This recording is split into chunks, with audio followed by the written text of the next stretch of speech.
Ladies and gentlemen, welcome back to the CSTV. I'm your host, Kathleen Galtuto, Madam CS, and this is The Striker. Stay tuned and have it raw and real. Now, The Striker today, we are going to talk about the protests of in Kenya against the 2024 finance bill, which the president has actually said that he has refused to all the clients to send his signature, and says that he's going to call for it is total withdrawal.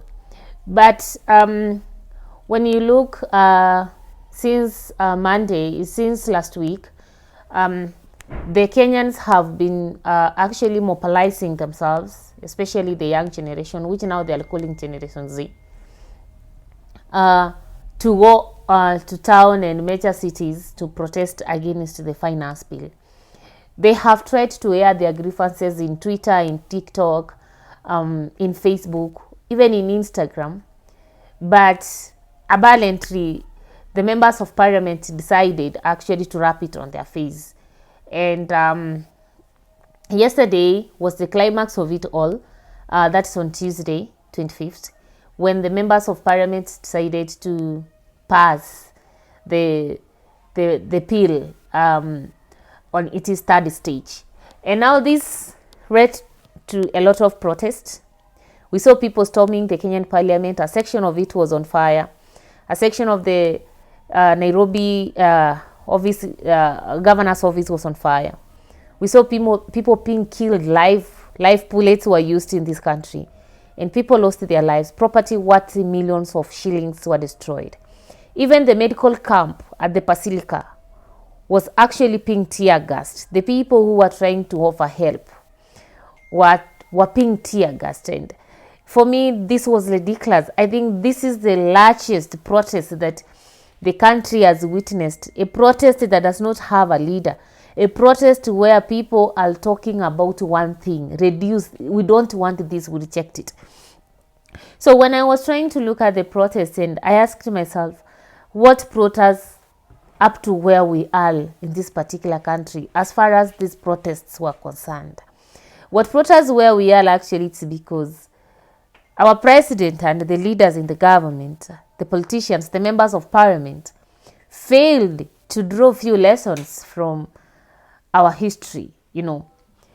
I want to take us back to the period 1982 to 2000. Let's not even come to 2000. 1982 to 1992. This is the time that Kenya was officially a single party state under the reign of President Moi, the late. And there was a lot of oppression of the opposition in this particular country. And this is the time that Kenya was actually fighting for its second liberation. We had our first liberation during the fight for independence. But after we gained our independence, we gained a flag, not actually political independence, because the leaders who took over decided to become the oppressors of their own kinsmen.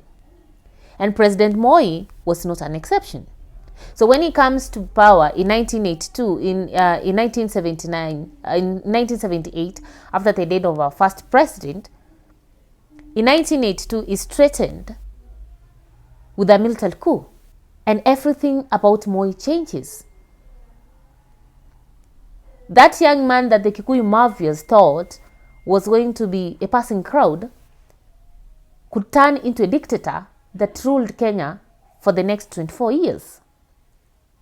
But of significance is how the young people of that time fought for Kenya's second liberation until the country came to have multipartyism in 1992.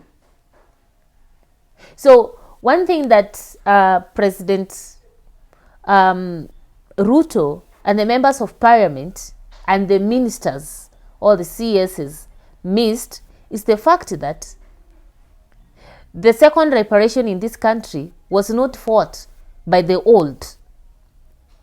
When the likes of Raila Amolo Odinga, the former CJ, etc., were fighting for the second liberation of this country, when the likes of Mother Karua were giving their pro bono services to the people who were being arrested, when the likes of Chiragati, Mutai, Sikuku, etc., were advocating for the opening up of the plural space, of the political space in Kenya, they were not doing this when they were old. No.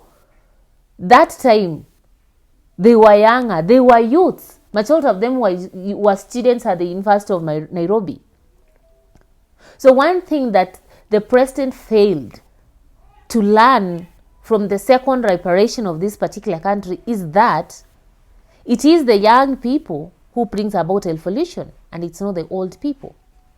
And having had seen that the Reject 2024 financial bill was being speared by a group of young people, majority below the age of 30. He could have learned a lesson out of that, and he could have been more alert and more keen and take precaution by listening to them, having a dialogue with them. If we did that, I don't think that we could be here where we reached a point where the parliament is destroyed, the mass is taken, our symbols of authority and unity taken, and people, worst of all, people losing life, young people losing their lives. Another lesson that actually the president failed to learn is that during the second liberations, we had the church at the forefront. The likes of Bishop Alexander Muge, etc. They stood and they spoke as things the way they are. And now that the president and the first lady have always spoken about religion in this country, we have had even national prayers, we are praying for rains, etc. It could have been wise even to consult the church. But again, some people ask the question, how can he consult the church when some of these church bishops and pastors are the recipients of the proceeds from the government, or they are receiving donations from members of parliament, from the CSS, etc. By the time on Sunday, the president saw the youths waiting for him outside the church at Nyahururu. That was a serious lesson that he could have drawn, that not even the church is being feared. On Sunday, before we entered Monday this week, when the protest took the climax direction, the president saw through the national televisions the youths standing in the church pulpits and calling him to say no and withdraw the 2024 finance bill. The fact that some churches gave these youths a chance in the pulpits actually to raise these grievances could have sent a very strong message to President Ruto. He was among the people fighting. He was among the students of at the University of Nairobi when the second reparation was happening, and he knows the role the church played. Why did he downplay what he saw on Sunday? Why?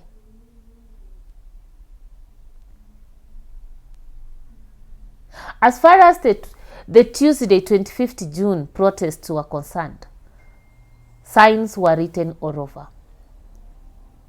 And even if those signs were not written all over, as an intelligent politician he is, the president could have gone back to history and see what happened during the second liberation, and see how President Moi was really pressured internally and externally to open up the political space in this country. The protest happened on Tuesday. Already you saw how the international community, including the US and the UN, started calling for the respect of the human rights in the country.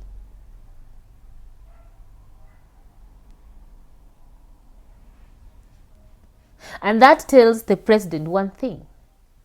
It's one thing to be an ally of an international organization or an ally in the international community or in the international platform.